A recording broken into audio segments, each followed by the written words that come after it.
এটা হচ্ছে খঞ্জনপুর মিশন।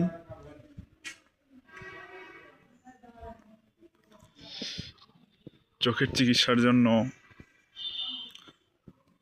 অনেক ভালো একটা প্রতিষ্ঠান। মিশনটা সুন্দর আছে, অনেক ফ্রি ট্রিটমেন্ট দেওয়া হয় চোখের সমস্যার জন্য। আমি দেখাচ্ছি যে কোন জায়গায় জিনিসটা, কোন জায়গায় চিকিৎসাটা দেওয়া হয়। এই যে এখানে